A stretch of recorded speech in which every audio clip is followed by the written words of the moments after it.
Okay, we're back. We're back. I haven't done this in several months. No idea how well this is going to even go, considering my internet connection is spotty at best.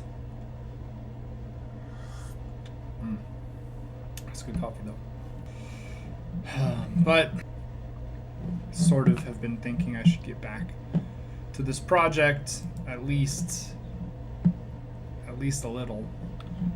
I got pretty close to the end, published videos, and I kind of would like to finish it. I don't think it'd be valuable, but I think it would be sort of an accomplishment, to finish getting through all these videos and writing them up. So I'm going to try to get back to it a little bit.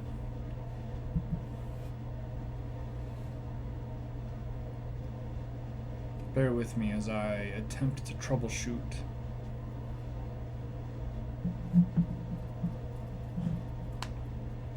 If you think it's bad now, just wait until we're trying to watch a video and stream at the same time. This is just great.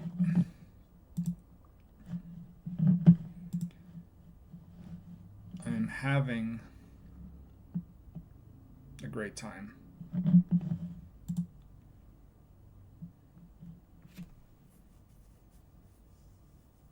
Alright, well, I'm just giving it a second here to try and... Usually works with my hotspot. Usually we're fine.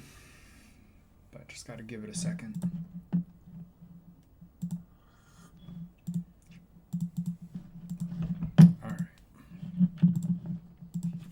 Alright.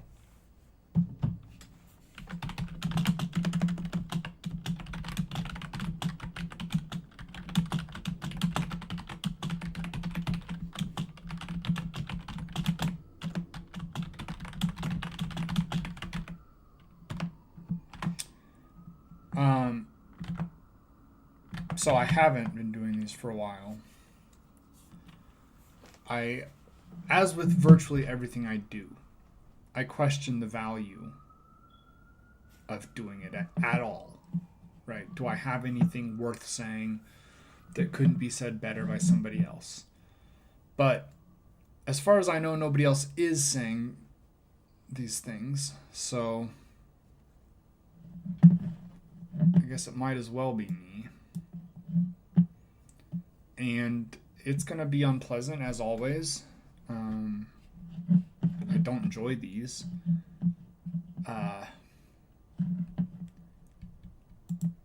But we are going to watch it and talk about it. So this is titled "Who's Behind the Invaders of White Nations?" So this is obviously Jim is often able to take things to places that I would never expect, but this seems pretty straightforward, great replacement sort of stuff.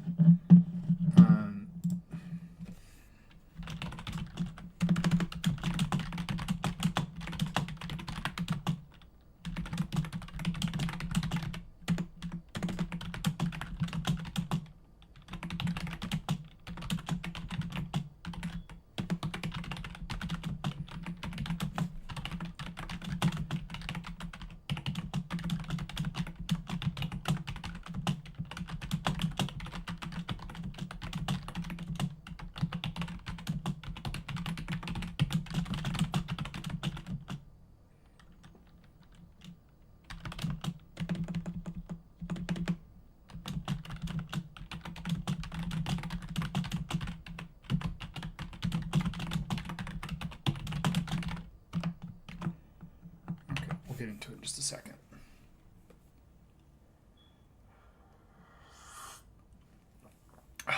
Yep, Jim again. I locked my keys to my car in another car, so I don't have a way to leave the house. So I decided I would stream some of this today. I don't like it. I like it less than you, like it because I understand it more than you understand it. And it is not pleasant, but it's an opportunity to educate. So haven't done this. I haven't done this since the last time, like May or April, maybe even earlier. It's been a while, but we'll see how it goes. Oof. Well, good morning to you, and Volume is too loud. I'd like to welcome you here to our presentation that we're going to be having today. There's a lot of information that we have to share. It'll be a very in-depth educational presentation. The information is needed. If I got too many, I mean, what would be too many viewers? If I got enough viewers that I could make a living doing this, I would keep doing it. Too many viewers, I don't foresee that ever being a problem. But I also don't, if I got too many viewers, I guess I would have to have somebody to watch the chat, right? I would need more mods. And by more, I mean any. That's the only thing I can really think of.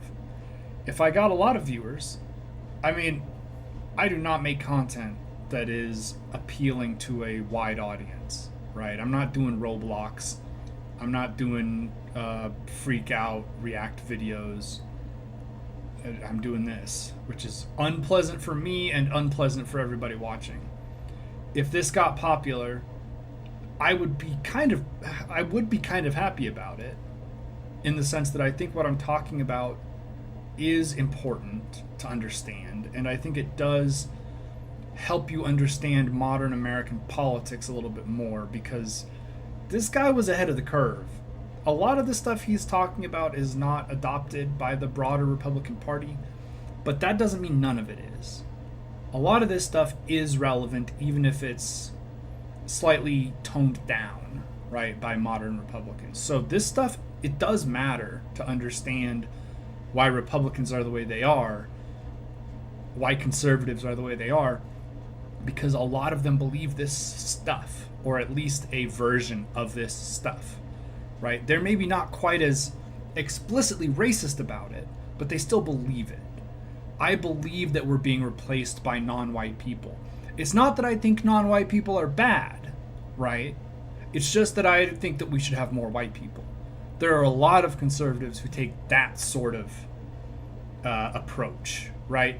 Now, Jim would just say, non-white people are scum, right? If you're not white, you're going to hell, and I'll help you get there.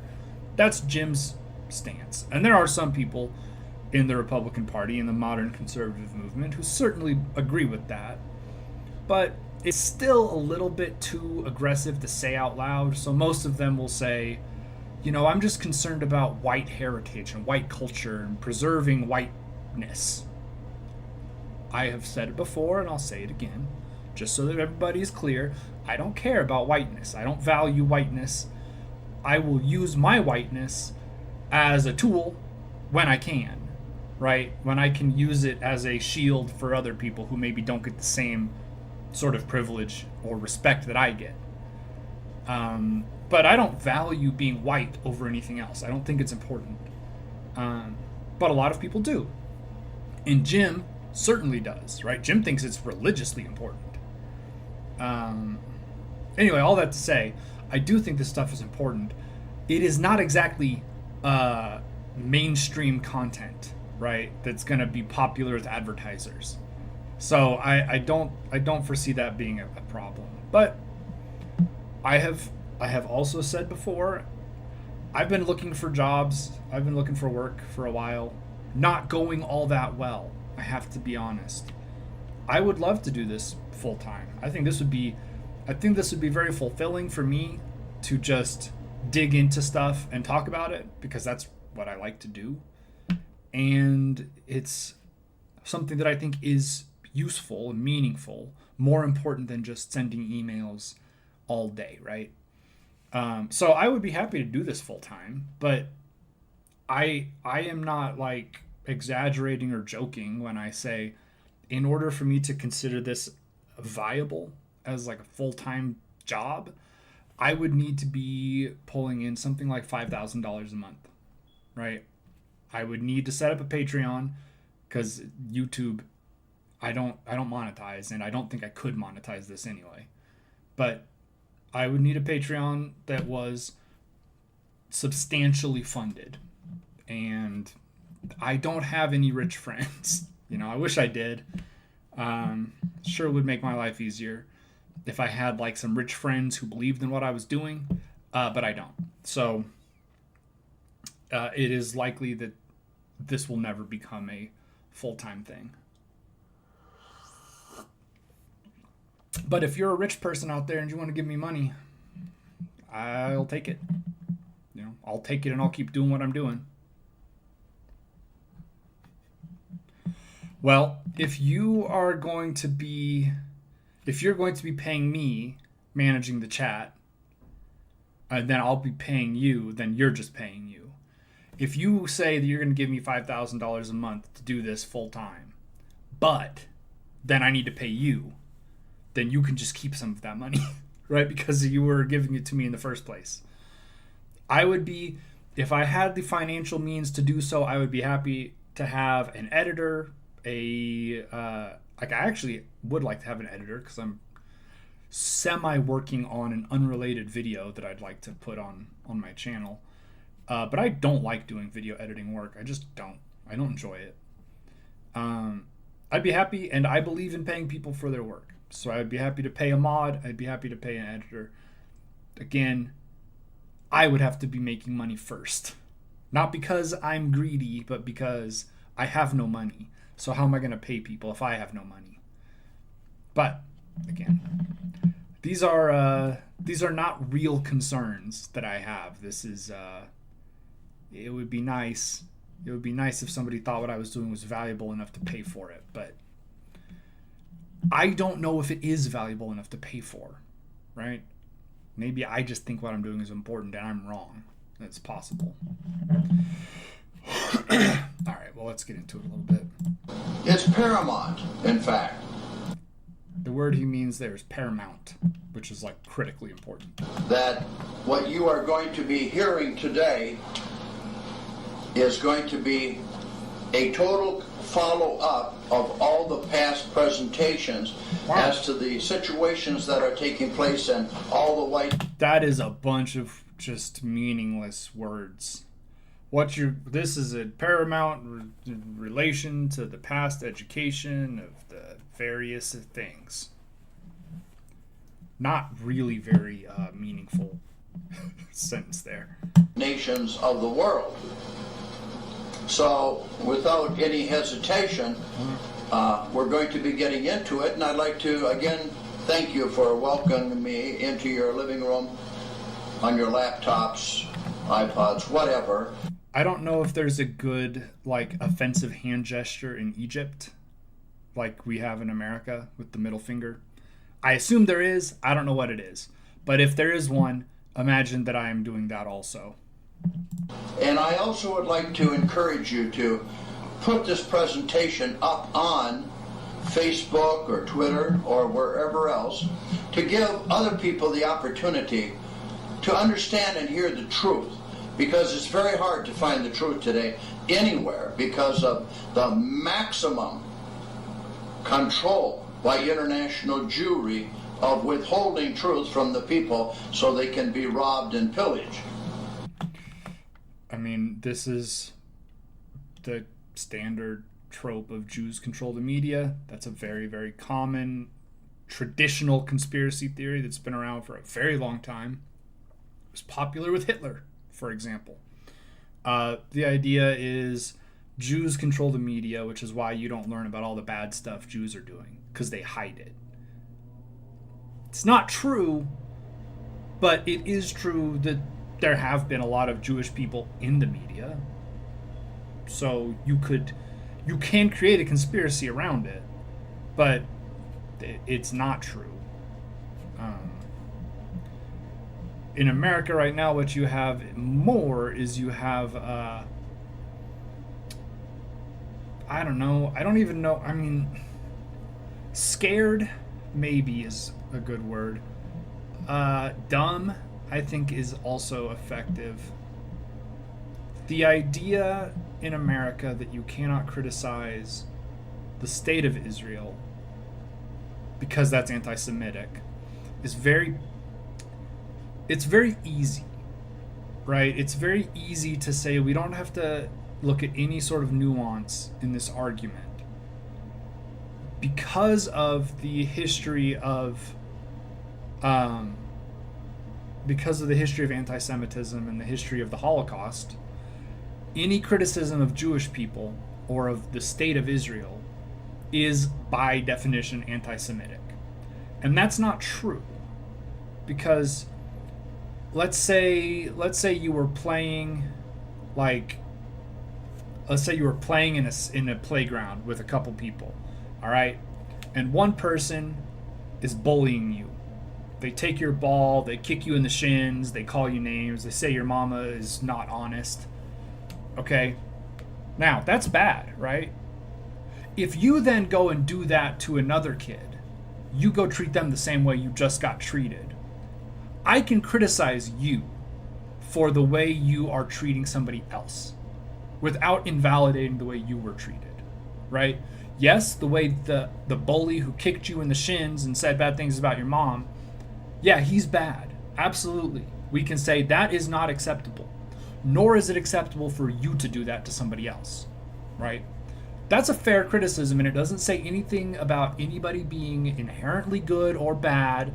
It's not about the race of the people involved. It's not about the ethnicity or the religion. It's just saying, just because you got mistreated does not mean that you can mistreat other people without criticism, right? That's all that example is meant to show.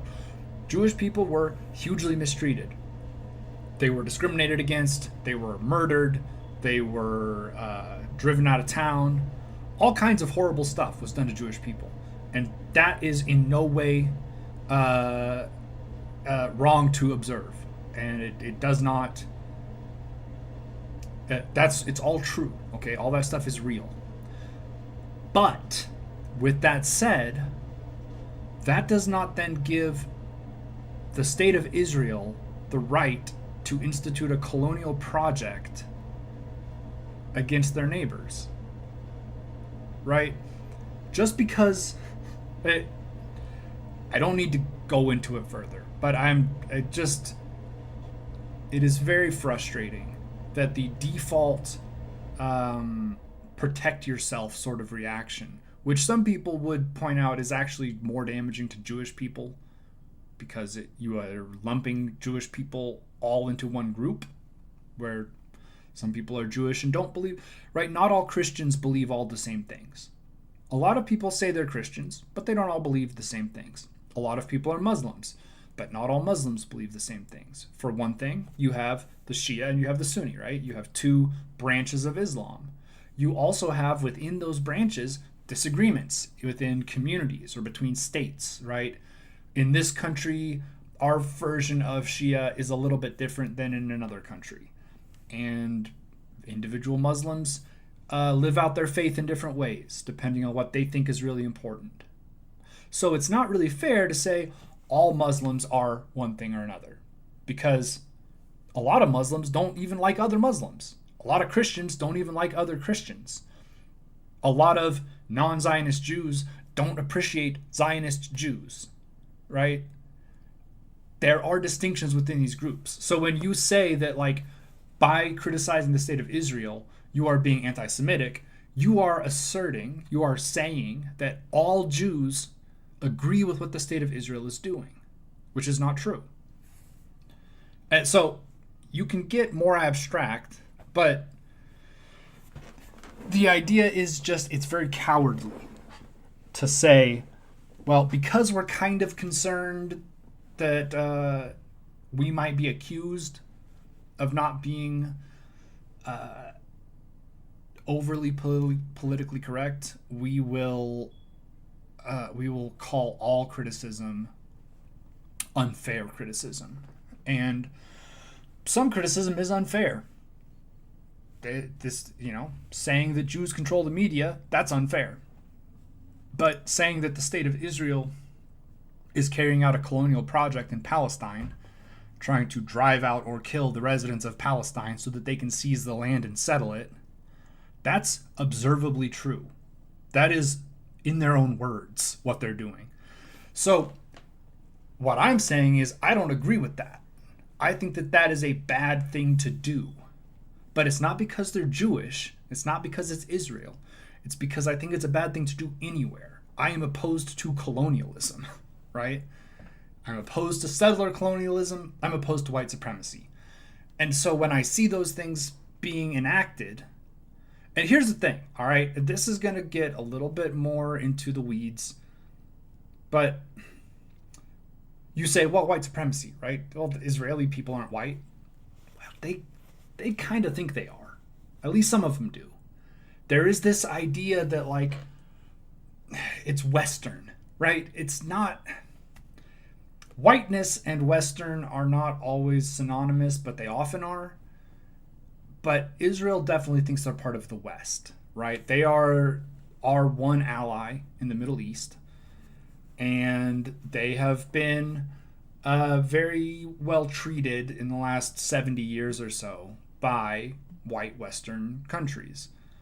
And so, although I don't know that they would say they're white, they definitely have a view of racial hierarchy based on proximity to whiteness, at least. Right? They don't like Arabs.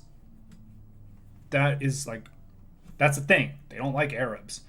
And so although it's not so much, it's not exactly white supremacy in the sense that they are like hearkening to their Anglo-Saxon ancestors as much as it's the same framework that they believe they are better by virtue of, partly because God, but partly because you can look at they can pass, and a lot of Arab people can't pass as white. Again, I'm not saying this is necessarily a broadly held belief, but there is an element of white supremacy within the efforts and the philosophy of what the Israeli state is doing. And I will just say, you'll notice I am being careful here because I think it's important to be accurate. The Israeli state is a system of government. You can criticize a system of government until you're blue in the face, okay? Because it's a system that is being applied. Somebody decided that this was the best system and they are trying to apply it to other people. It's not about ethnicity. It's not about skin color. It's not about religion, except in the sense that religion it might be driving your policy. It is about, these are the policies that we have decided we want to enact. And those are what I criticize. Okay? And I criticize anybody who is like full-throated, we need to kill all of the people that are our neighbors, right? Because that's a personal idea. That's a personal decision. But that is not a racial quality, right? And so I just want to be very clear here. When I criticize what is happening in Palestine, I am being clear and I am being specific, lest anybody be confused.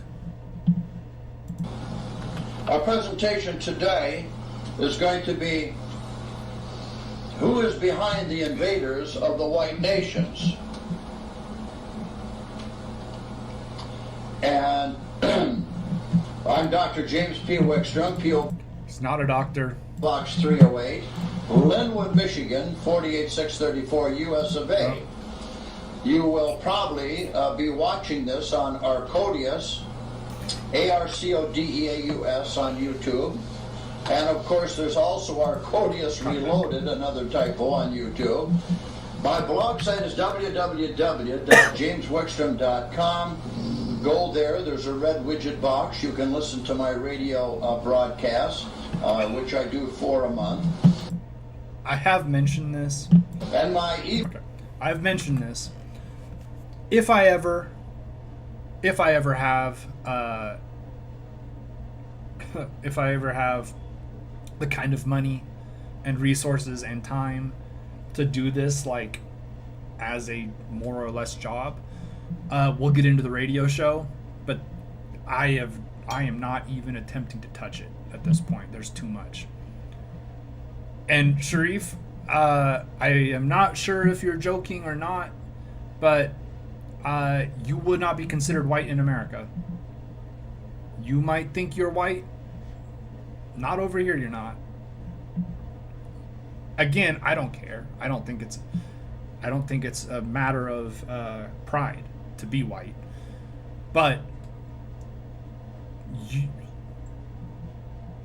you are from Egypt. You are African. People here would not think you're white. Just because you're lighter skinned maybe than people around you, that it doesn't count here. In America, in England, you're not white. And I don't say that to, like, insult you. I say that so that you don't think that if you come here, you're going to be treated with respect.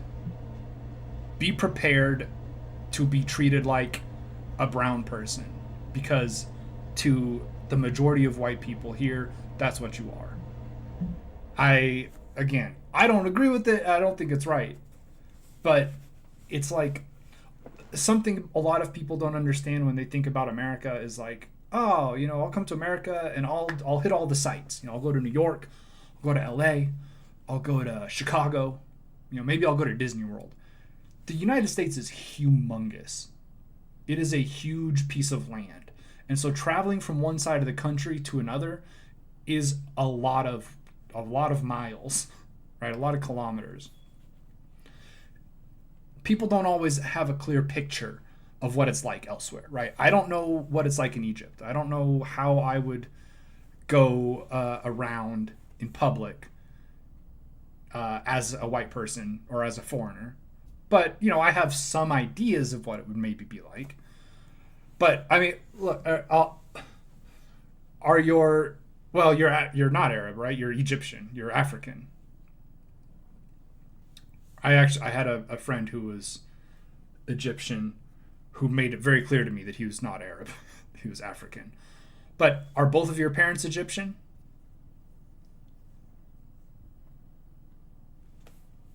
Right? If both of your parents are Egyptian, you are not. You don't count here as white. And you're Muslim. So that's 2 strikes. I regret to inform you that this is true. Not everywhere is it going to be, like, horrible. A lot of people will be perfectly nice to you. But people would not, like... Okay, but Egypt is in Africa. You're Muslim, but Egypt is in Africa. Okay, so both of your parents are Egyptian. Yeah, so I actually was reading a large book about Egypt recently. Because I like to read. And I know that ancient Egyptians, like, first dynasty, early dynastic Egypt, they definitely separated themselves from, I can never remember the country that's just to the south. Is it Ghana? Nigeria? I have to look at a map. See, I'm not good at geography, really. I might be better than the average American. I don't know. But I am not that good.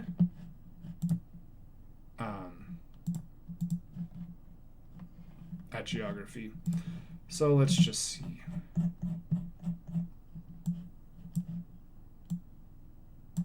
Okay. Here's Africa. Here's Sudan. Okay, so I know that the early Egyptians marked themselves off against the Sudanese because they were very dark-skinned, and Egyptians were much lighter-skinned. But I mean, like, this is Africa, right? This is Africa. So Egypt is in Africa, even if it is close to the Levant, Saudi Arabia, traditionally Arabic countries. It's heavily Islamic, which is, I mean, even I make the mistake of confusing Africa as an Arab country because I know it's heavily Muslim, but it is Africa. It is the northeast part of Africa right here, right? And then you've got Israel, you've got Jordan, Lebanon, Syria, Saudi, Yemen, right? So anyway, yeah, Africa. But I know that Egyptians set themselves apart, and historically, right? That's how you recognized this is a person who doesn't speak my language, probably, or this is a person who I have different, societal customs than, because their skin color is different, or because their hairstyle or their tattooing is different. But just because you're lighter skinned than some of the people around you does not mean that you count as white to people who look like me, right? Because my people, the people that I come from here, this general area. All right, I have Welsh heritage, I have Scottish heritage, I have German heritage, I have Irish heritage. So largely from this part of the world, that's where my family comes from.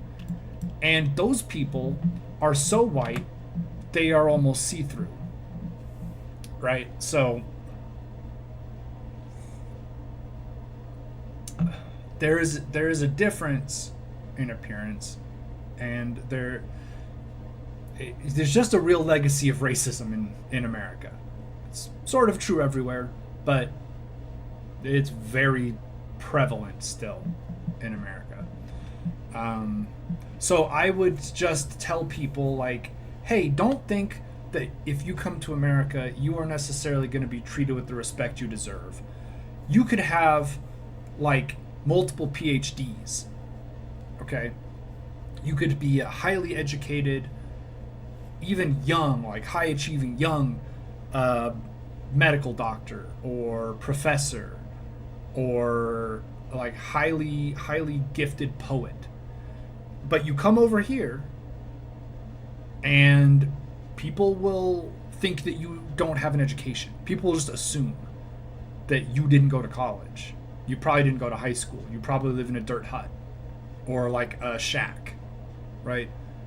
I am not saying that that is right or acceptable, but I am saying that Americans tend to treat people from other countries who speak English with an accent as if they are uneducated.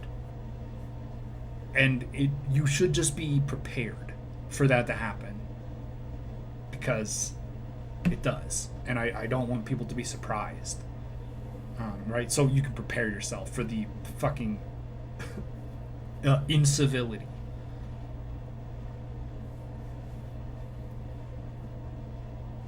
Yeah, I mean, it's, again, like, if you look at the map, it is connected, right? This is land. You can get all the way from Alexandria, from Cairo, to Saudi Arabia by walking, if you wanted to. But Egypt is officially in the continent of Africa, right? That's how it's classified. You could also just say this is one continent, right? Conceivably, all of this is one continent, because Europe and Asia are connected. They just drew a line somewhere that says, okay, now this is no longer Europe, it's Asia, right? So, like, geography itself is a little bit arbitrary. And sometimes it's arbitrary in ways that are really, really damaging, like when they drew the Maginot Line for partition in India. I think I'm wrong. I don't think it's the Maginot Line. But when they partitioned India to create India and Pakistan, and moved all the Muslims out of India and all the Hindus out of Pakistan, or tried to, and tens and tens of thousands of people died. Some of the worst violence, religious violence we've seen in the last 100 years. Certainly not the worst, but some of the worst. So, yeah, I mean, geographic distinction is kind of meaningless ridiculous to me, but it is what it is. And here's what I'll say, right? I'm not saying this to criticize anybody or anybody's religion, because I don't really care myself. But smoking is haram, right? But that doesn't mean that Muslims don't smoke. Some Muslims don't. Drinking is haram, but that doesn't mean some Muslims don't drink. I was reading about India, and this great poet, I think it was Ghalib, great Muslim poet in India, he was at risk of being killed during the anarchy, during the uprising in 1857. And someone asked him if he was a Muslim, and he said he was half a Muslim. And I can't remember what he said qualified him as Muslim. I think it was maybe he had made the Hajj, but he said he drinks, so he was half Muslim because he drinks, but he believes in the Quran. All that to say, even within religions that have fairly strict religious prescriptions for how to live, there are people who don't observe them, and there are people who think you shouldn't observe them or shouldn't have to observe them. And it's just a lot more complex. People's personal relationship with religion is a lot more complex than just what the religion says in pretty much every aspect of every religion. Email is drjameswickstrom@gmail.com. It's Saturday, August 13, 2016.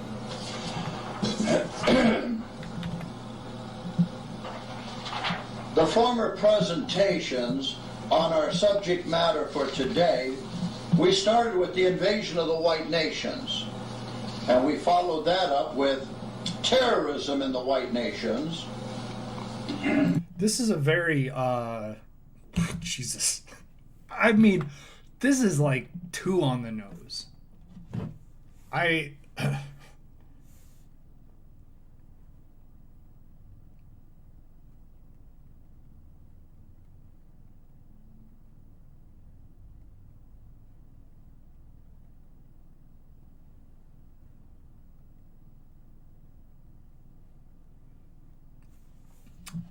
I'm sharing this with some people.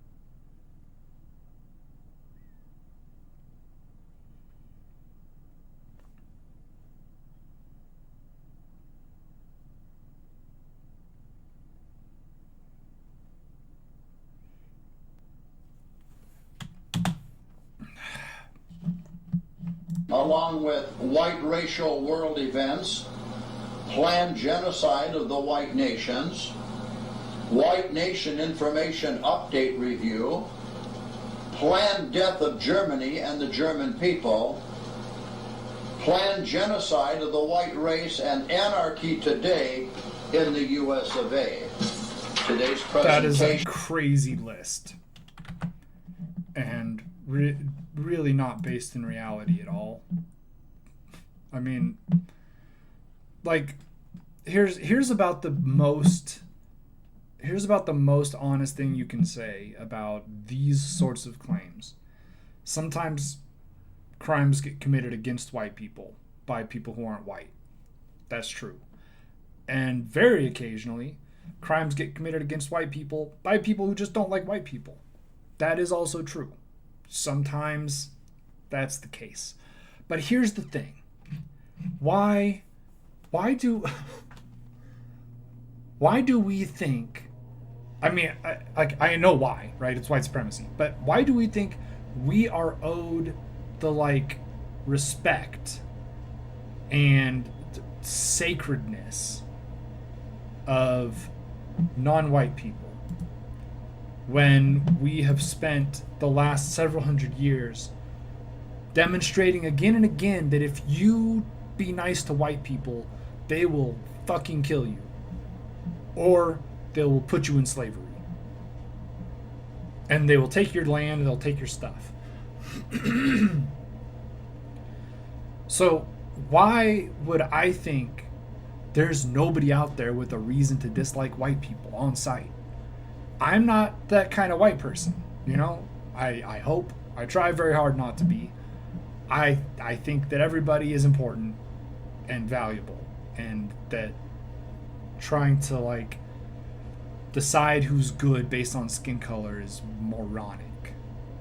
But to somebody who's, say, from Central Africa, all right, I just read a book about the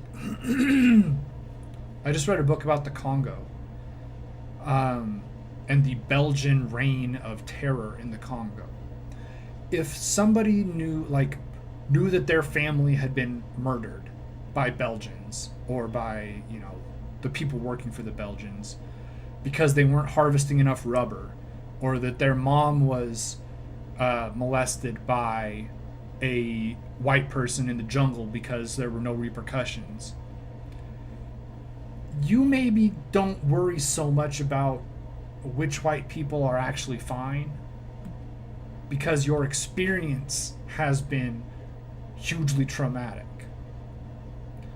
It's even stranger when you consider that white people will assume that, like, if one Muslim person kills a Christian, that all Muslims want to kill Christians, right? If it's just very, very fragile, our whiteness. We need to be respected. Anyway, I don't think it's good, but I also think that it makes a lot of sense that if you come from a group of people who have been harassed and killed and enslaved by people who look like me, you might just assume all people who look like me are bad, because that has been your experience.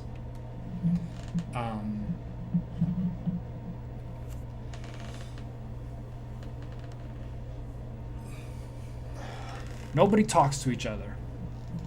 Is going to follow up on all of these things.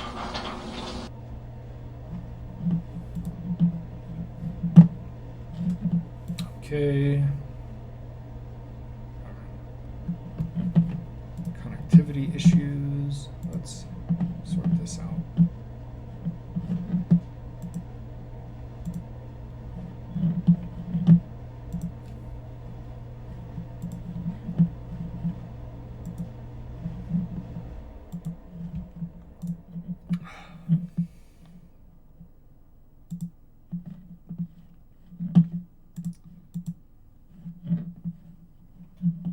We only did get like 2 minutes in.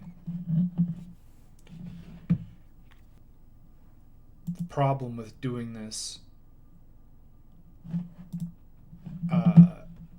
boy, what's going on, archive.org? Get it together.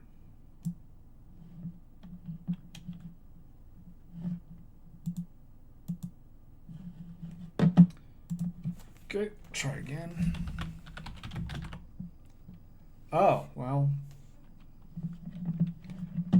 that's gonna affect, it's gonna affect my ability to do anything.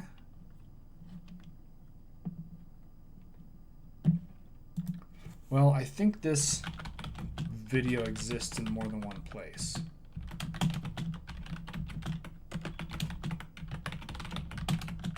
Just might have to go to a sketchier website. Yeah. Look, here it is. It's on Rumble. What do you know? Look, right next to a Charlie Kirk video, and Awaken with JP, and Right Side Broadcasting, and the White House, and Tim Cast and Steve. Look, I mean, not to say that all right wingers are Nazis today, but this is the content that Rumble thinks I want to see if I'm watching James Wickstrom. This is all I'm saying.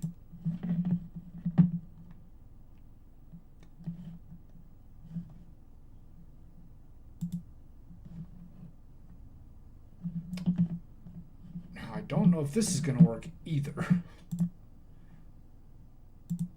From Truths Unknown. That what you are going to be hearing today is going to be a total follow-up. Here we go. Trying again. Genocide of the white nations.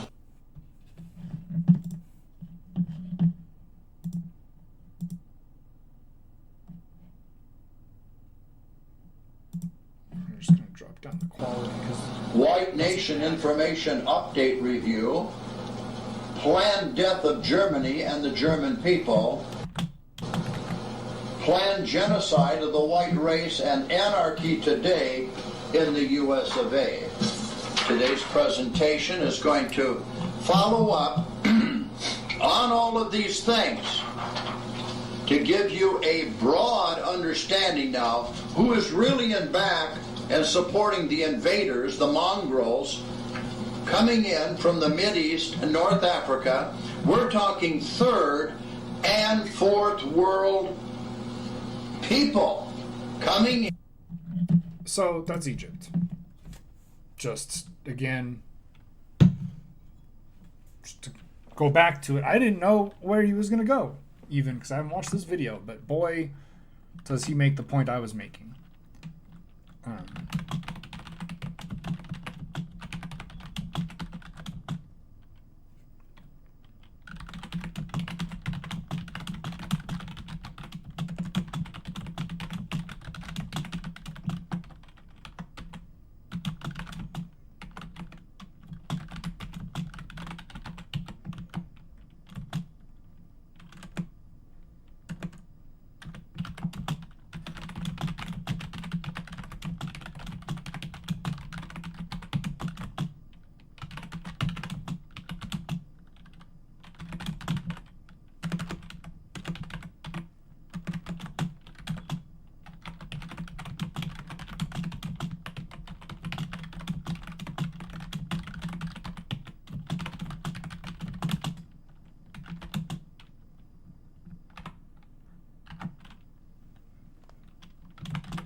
See, I don't think I'm going to leave that line in.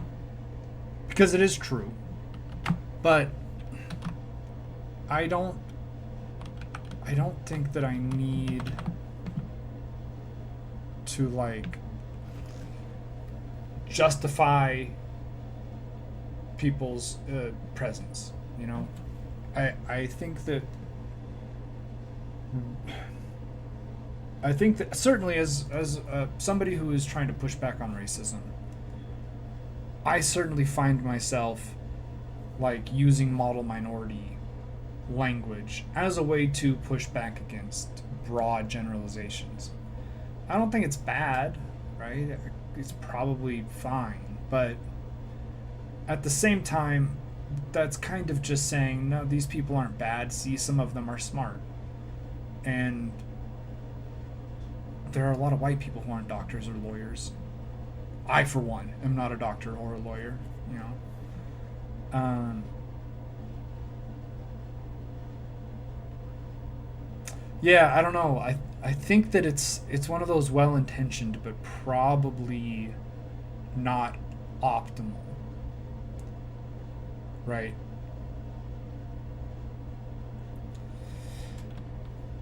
See, this is me sounding like a like a woke lib.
Algeria is big, huh?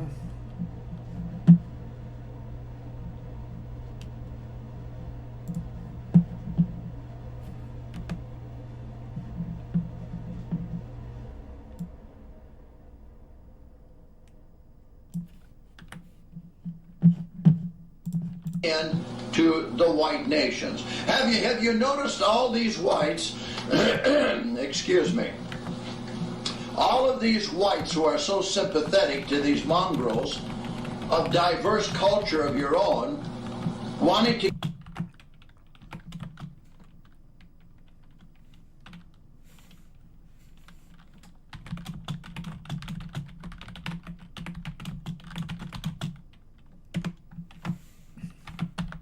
excuse me, all of these whites who are so sympathetic to these mongrels of diverse culture of your own, wanting to give everything to the Somali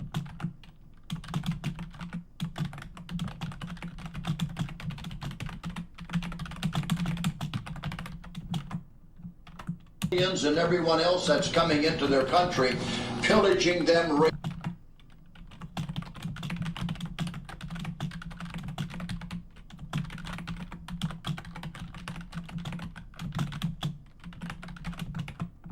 raping them, looting them, and doing everything else, all right? Well, why don't all these white people in the white nations that want to do these things, why don't they go to Somalia? Why don't they go to the third world nations that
himself then and live in that culture, instead of having them come and destroy the culture in the white nations. Why don't the white people of Sweden and Germany and France and Italy and everyone who loves to be raped and pillaged and mugged, why don't you go over into those other countries and live, rather than destroy your own nation? It's idiocy is what it is. Gross idiocy. Now, who is behind the push for mass immigration? Could you come and zero in closer? Oh, on hey, this, look, please? they're all marked with stars From of the David. third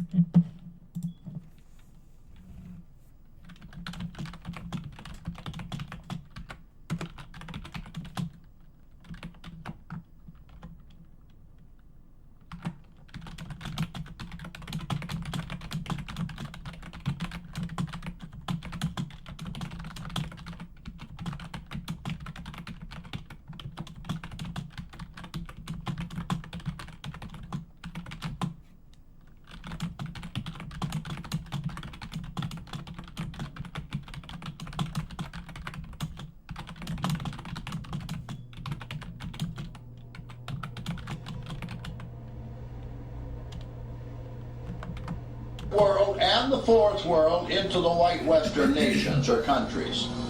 Well, you have George Soros, the Jew. And Hey, here Alex from- hates George Soros.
the European Union, you have Peter Sutherland and Wesley Clark.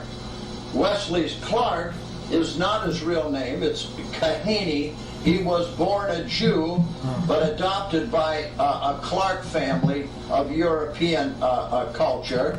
Thus, he is a mongrel in disguise. We have another Jew here. I don't know if that's true. I don't care. Pretty much everybody on this list that he says is a Jew secretly, I don't care, because it doesn't matter to me whether they're Jewish or not. It sucks that he thinks they're bad for being Jewish, but I don't care if they are or aren't. As you can see from Sweden, David Schwartz, we have Robert Osterberg, we have Peter Walzinski, and we have Barbara Spetter in Sweden. This is the Jewess here, this little witch, that said that the white nation of Sweden will never ever again be pure cultured Sweden, because it's going to be formed into a diversity nation whether you like it or not. So these are the four Jews of Sweden doing it. I feel like that's one of Shakespeare's plays, The Four Jews of Sweden. Again, so this is like a decade old, right? So I have no idea who that lady is or what she was talking about. I'm not hugely concerned about it.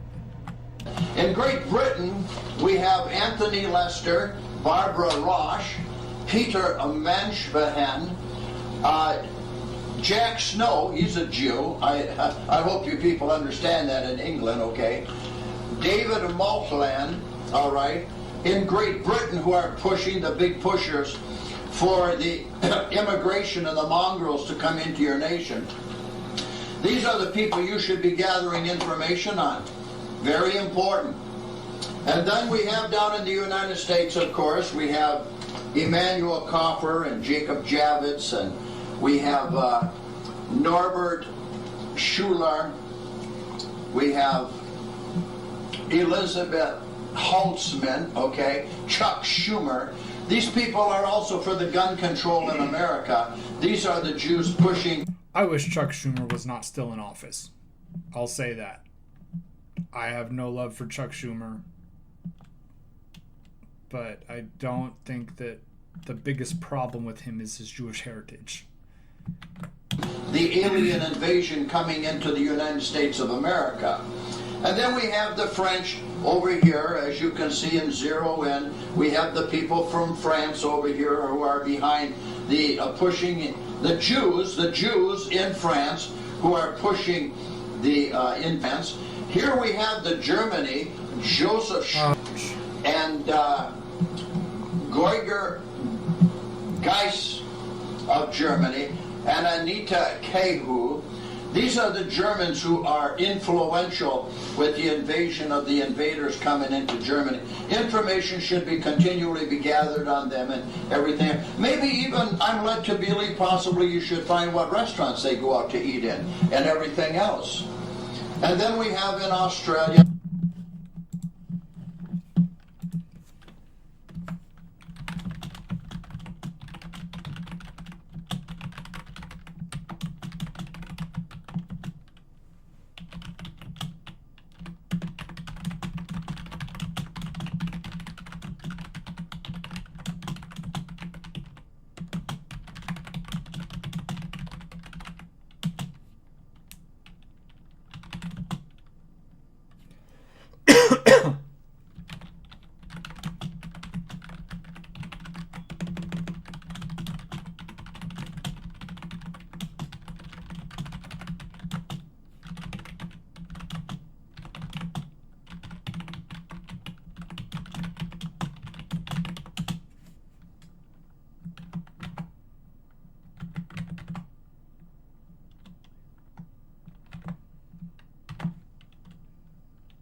We have these other people here, and then we go to Ireland, and we go down here to okay, obviously I was wondering, I thought this was going to say pure communism, because that's it. He is really, really obsessed with the idea that Judaism and communism are the same thing. So if you hear people being super anti-communist in America, you should understand that a lot of anti-communism is directly tied to anti-Semitism. That is not me saying that all communists are perfect and have never done anything wrong and there's never been anything bad about communism. I want to be clear about that as well. I'm not a Stalinist, all right? I am not a Maoist. I think that communism is a pretty good ideology, and I think that it could be pretty useful if we could get it implemented in this country in some way. But that does not mean that all communists are without criticism, or are above criticism. So I just want to say that, like, I am not saying that even though he's lying about communism and Judaism, doesn't mean that I think that all communists are perfect and that they're being unfairly criticized. But anyway, it's pure coincidence. Like, I don't even know if all of these people are actually Jewish. He says that they're all Jewish, But one of the claims is that Clark was adopted, which might be true, and it might be made up.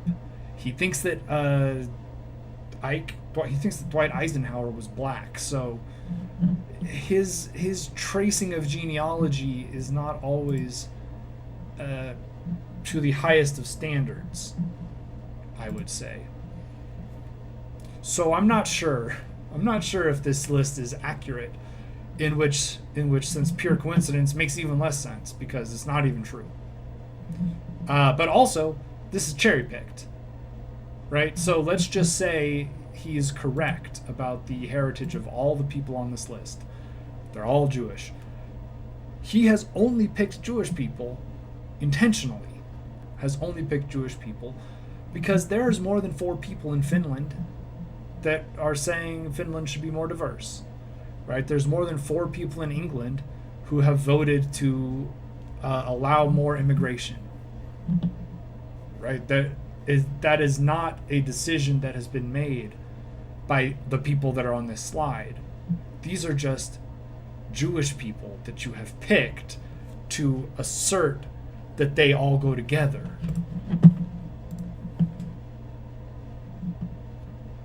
I don't understand why my hotspot ebbs and flows the way it does. Anyway, this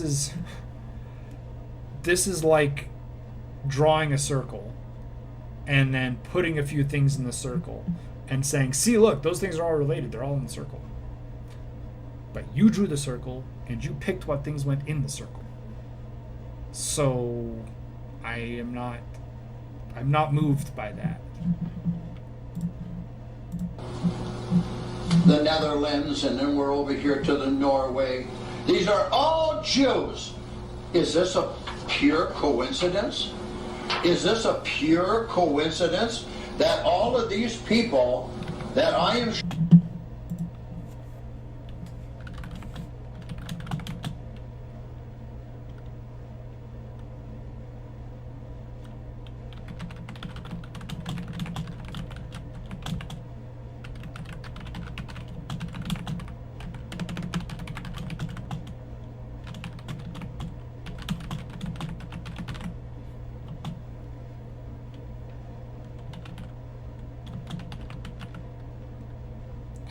I don't really know how to lay that out better without like speaking. God damn, this is frustrating to not have local internet. I will admit that. There are worse problems to have in the world, but it is pretty annoying to not be able to stream smoothly. You know, if I had a large audience, I would probably not stream until such time as this was resolved.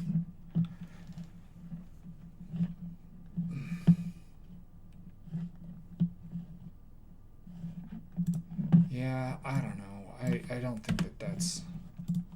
showing the pictures There's no way in hell I'm getting all the way through this today, by the way. of in their country. This is a pure coincidence. All of these Jews are the ones pushing these third and fourth world savages into your white nations to destroy your culture, to rape and pillage you. This is a man with a high school education. Let me just remind everybody. High school education. I wanted to bring these things up to you because I know they'll never be put on your controlled national television. And I've always told you, the truth is going to be here, right here. This is where you're going to accept and you're going to get the truth. Because the truth is going to be told. That's not been my experience Now, with this channel. what does this all amount to? Well, we know that the third and fourth world savages coming into your country, destroying your culture, your infrastructure, are physically doing so. But there's also another underlying situation. Here, let me take a little break here and take a drink out of my common sense mug again, because we want to make sure we get the common sense out to the people. I'm going to go plug in my phone. I will be back in a moment.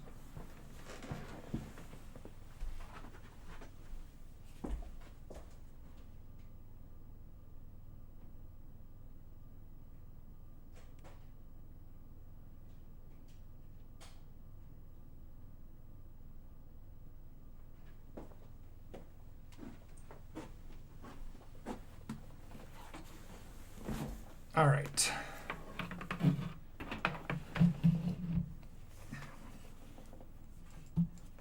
I also need to find my camera. All right. Phone issue is resolved.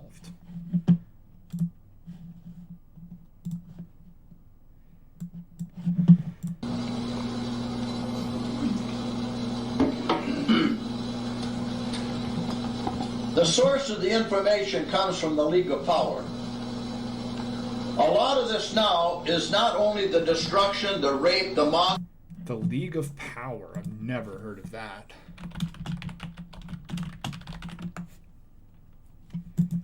God,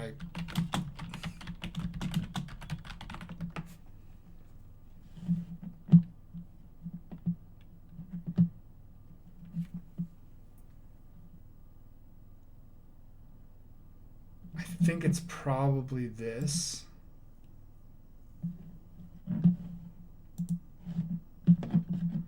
It's not this website. I think it's this website.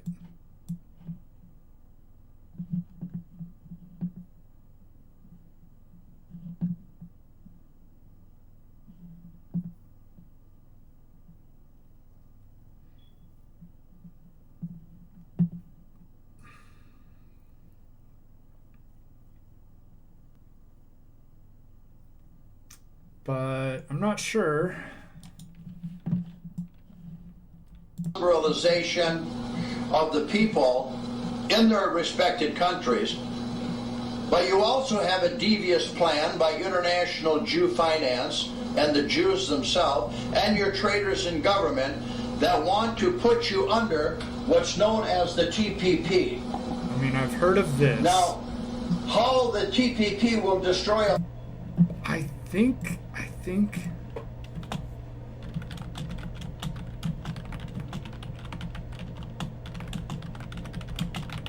this is the Trans-Pacific Partnership, which is a thing that Alex was mad about back in the day.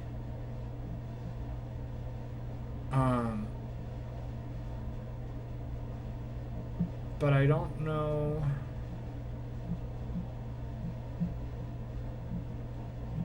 I want to turn this off. That's the first step.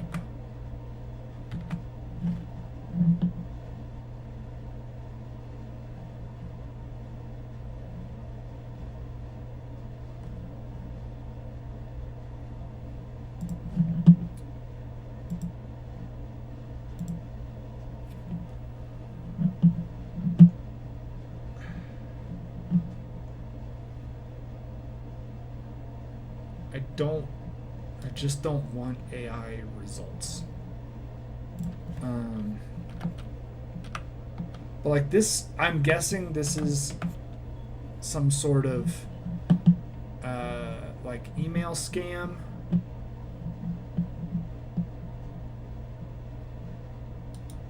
Hold on. No. The League of Power. I have no idea what the League of Power is. Okay.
America's working class.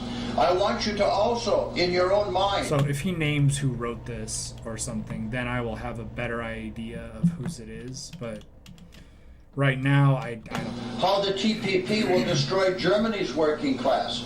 How the TPP will destroy France. How the TPP will destroy England. How the TPP will destroy Sweden. And all the white nations of the earth.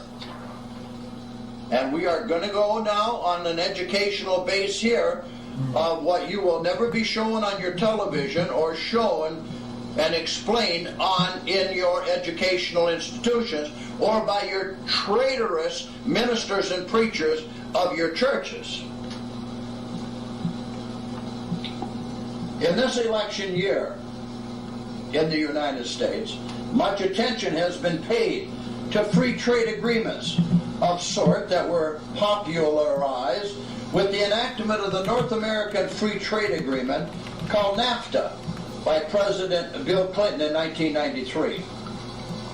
That landmark agreement, which at the outset for American exporters and industry, has since proven to be a disaster of epic proportions for the American industry, with nearly a third of the country's manufacturing jobs lost overseas to overseas firms since the pact took effect.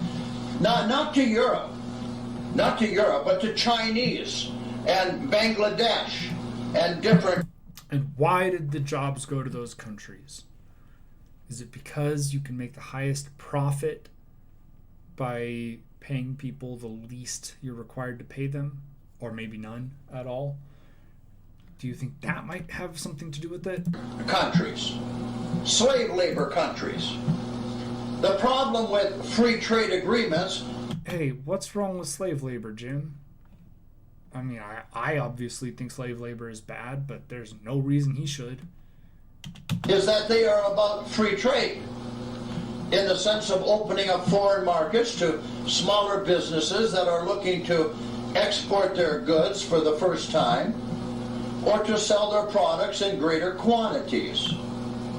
Instead, really, they're about reducing barriers and tariffs for larger firms looking to freely dominate markets and overwhelm the small and local businesses of the respected countries. Now, let me just ask a couple questions about capitalism. If I have a business and I want to make more money, then why can't I do stuff that's legal in order to make more money? Right? I'm not required to be capitalist in the service of the American people. I'm trying to make money here. I'm trying to make money for me. So if it's illegal for me to make the same product somewhere else for a lot cheaper, and then when I sell it, I make more money, why is that a problem? Like, this is one of the contradictions I have trouble with, because it doesn't make sense. If you believe in capitalism, then this is what happens. It's not altruistic, right? There's no reason for it to be altruistic. So I don't know. I don't get it. I don't think it makes sense. And they're not agreements in any sense of being agreed to by many businesses in a country or being desired by consumers. Instead, most of these pacts are made by a few of the big industry players who then pay lobbyists to ram the legislation through the government so they can reap giant monetary benefits, as well as apply draconian limitations to consumer choice, working conditions, and privacy. Destroy your working conditions, lower the wages, less vacation, less perks, all right, as before. So who suffers when all of this happens in all the white nations that they want to bring the TPP into? Well, the workers suffer because they will likely be paid less in trading countries due to higher product volumes. So should we have like a minimum wage or something? Should we have market controls that force us to pay workers a certain amount? I mean, that sounds like communism to me. Should we just not allow goods to be made in other countries? That doesn't feel like free trade or capitalism to me. That feels like protectionism, which I guess is part of capitalism. So that's kind of fair cop. But they're not really mad about workers being paid less because they think you shouldn't have to pay workers at all. It's a smokescreen, right? This is not the real argument. This is not the substance of what these people actually care about. It's not about workers' rights. I guarantee goddamn to you. Increased competition and sales of foreign-made goods at prices that are cheap. Increased competition is probably a tell. I would say that line means something, right? That they care about that because they don't believe there should be competition, even though it's capitalism. Capitalism. Many of the people who advocate for it do not understand the system that they are talking about, and so they advocate for what they sort of think capitalism is and should be, rather than what it actually is. And you are allowed to do that, right? You can think that something should be one way, but it doesn't make you right about the system, right? These people, man, we should be getting paid just to fucking suffer through their bullshit. Cheaper than those for domestically made goods. And consumers, or the people who purchase the product, suffer also because free trade agreements lower the quality and safety standards for the goods. Prove that. As with many things, when I say prove it, I don't necessarily mean I know they're lying. Because I'd be willing to hear the arguments for, like, this is how we know that the standards are lowered. But you gotta show me. Show me the data. Show me the legislation, the wording that says we will allow lower quality goods, right? Because this is just an assertion. Consumers suffer because trade agreements lower quality and standards for goods. That may or may not be true, but they are stating it as if it is true, but they are not backing it up with any sort of data, right? And you need to be suspicious of stuff like this. If there's not a data point or a reliable data point, this is not if this is not true, it's a lie. And they have not proven that it's true. Ain't that the truth? So that greater quantities of them can be imported at cheaper. One of the things that does happen when you talk about global trade is safety standards for workers are lowered in other countries than they are here. That's not a concern for these people, right? They're not worried about that. But it is true. That is an aspect that I would quibble with, right? It's cheaper to make things when you don't have to be OSHA compliant. And there is no OSHA in Vietnam. Or there is, but you can, they just look the other way. Anyway. Prices. Obey. What a Jew deal. Free trade agreements enable a race to the bottom that only a few select investors and executive managers will profit from at the expense of the This is capitalism. Workers and the consumers. Bear in mind now, I'm talking to all the white nations, not just the United States on the TPP. It's not surprising that free trade agreements benefit large companies the most because they're usually the entities that help draft them in the first place. NAFTA was most definitely not dreamed up by Bill Clinton. Are you zoomed on this for full page? Rather, his powerful lobbyist friends who benefited when he and his wife Hillary, who is now running for president of the United States, and who many doctors reviewing a film now believe she has Parkinson's disease and is being hidden, pushed the agreement long and hard enough for it to be ratified in Congress so Bill could sign it as one of his administration signature pieces of legislation. Many people objected to NAFTA when it was first drafted, but because awareness was not high enough among the people about what NAFTA was supposed to do or the impact it would have on American industry, voters swayed by the Clintons and others, cheap promises about exports, and actually American job creation. Promises that turned out to be virtually all lies.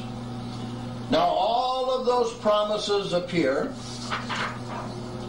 to be reversed in the wake of thousands of U.S. plant closures, layoffs. These Americans.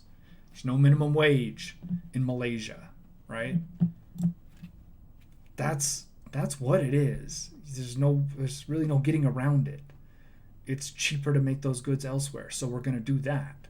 And then we're going to import them back in because it's still cheaper for us to do that than it is to make them here.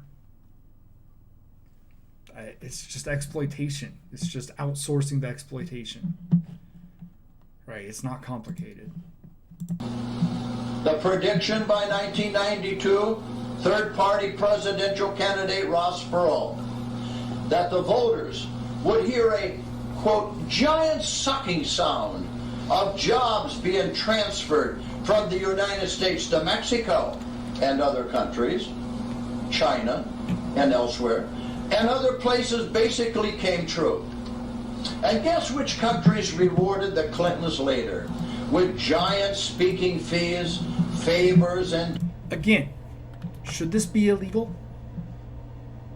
Right? Because as far as capitalism goes, it's not illegal. It's not illegal to make stuff elsewhere that is much cheaper and then sell it here. You don't have to like it. You can say it's un-American or it's unethical.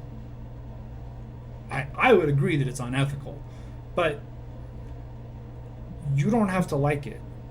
But it is the way the system is set up to work. And it's so frustrating to me to see these people complain. Like, capitalists are supposed to be altruistic? What part of capitalism has to do with altruism? It's just, it's just sort of weak deception, right? To try and cover up the cracks of one system because you don't like other systems. You don't like that the inconsistencies get pointed out. But there is, if it's made legal, if it's made legal for me to not pay people any money, then I'll make it here. Right? If I can produce with no cost and then make a profit, then I will, sure, I'll do that. I'll build it here. What do I care? I don't care where I'm making it. I don't care who is making it. That doesn't matter to me. What matters to me is, where can I make the most profit? Right? How can I make this for the lowest amount of cost with the lowest overhead and then sell it for the most amount of money? That's what I am concerned with as a businessman. Where does altruism enter into that? So I don't enjoy that line of argumentation. I think it's pretty weak. It fundamentally misunderstands this. Like, all capitalists are supposed to be Christians who are tight. I don't know where the benefit to society comes in. Donations to the Clinton Foundation, which is being greatly investigated now as fraud, and it involves probably half of Washington, D.C.'s politicians that are involved in the Clinton Foundation. This is the big cover-up. The computers is just the smokescreen, even though they were crimes too, the emails, but the Clinton Foundation is the big one that they're trying to cover up. You know, it's been a while since I've really thought about the people who are mad about the emails. Like, look, I have said it before, I'll say it again, just so everybody is aware. I have no love for the Clintons. I'm not a Democrat. I'm not a liberal. I am far to the left of the Democrats and the liberals, okay? I am not saying that I am neutral, because I am certainly not.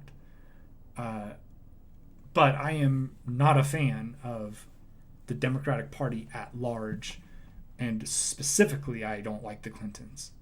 So I'm not here to say that like Hillary didn't do anything wrong, because that was illegal what she was doing, and she probably should have been held accountable for it. But considering the recent news of our pervert in chief, this does kind of like small potatoes. I mean, considering what we knew about Trump at the time. Also, people, I don't know, it's like people act like nobody knew what was going on before he got elected the first time. People fucking knew. The grab him by the pussy clip came out in 2015, right? This has been known about. People knew who he was when they elected him. So the Hillary stuff was small potatoes then. But in hindsight, with 10 years between when that happened and what's currently happening, it feels even more ridiculous to care about the emails that were on a private server or something. Because so many crooked and rotten politicians are involved in massive fraud and distortion and kickbacks and everything else in Washington, D.C. I'd say that's probably true. Well, let's fast forward to 2013. 3 new trade agreements appear on the horizon. The Trans-Pacific Partnership, the TPP, the Transatlantic Trade and Investment Partnership, the TTIP, and the Trade and Services Agreement, the TISA. I don't think any of these got implemented.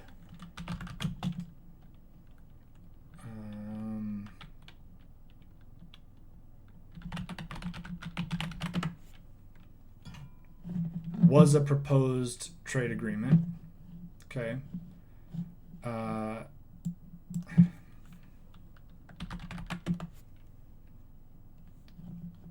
need to go back just a little bit because I don't remember.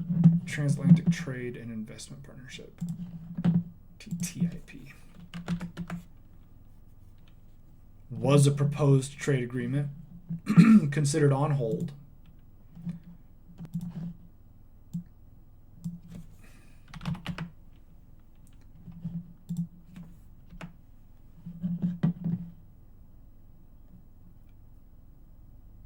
That's all about Tennessee.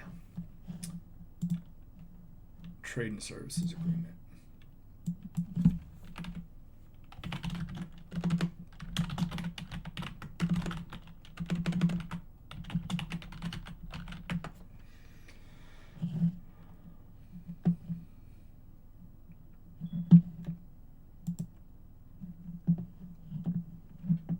Proposed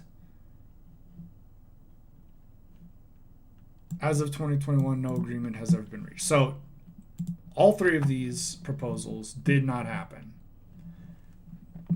Not to say that they are perfect or that, there wasn't a reason to criticize any of them. I don't know enough of the details about the Transatlantic Trade and Investment Partnership to really speak to that. But whether they were good or bad, they have not been implemented since a decade ago. So this does not matter. TPP, the Transatlantic Trade and Investment Partnership, the TTIP, and the Trade and Services Agreement, the TISA.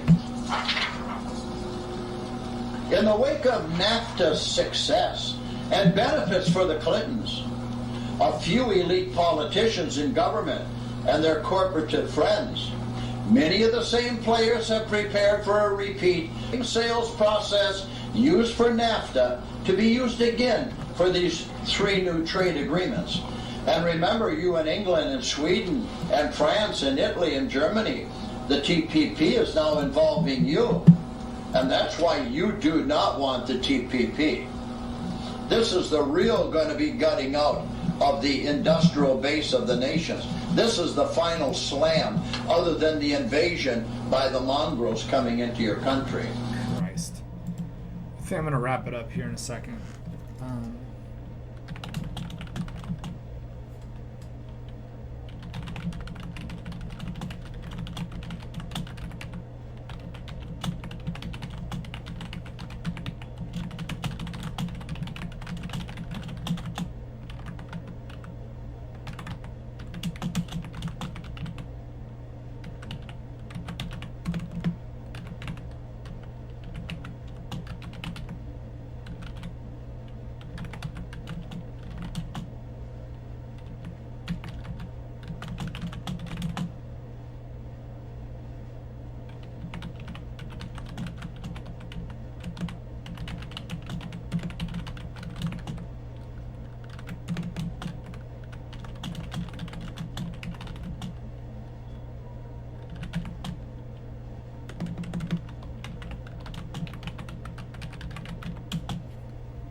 We'll see when I try this again. Probably at some point I will. But I am done for today.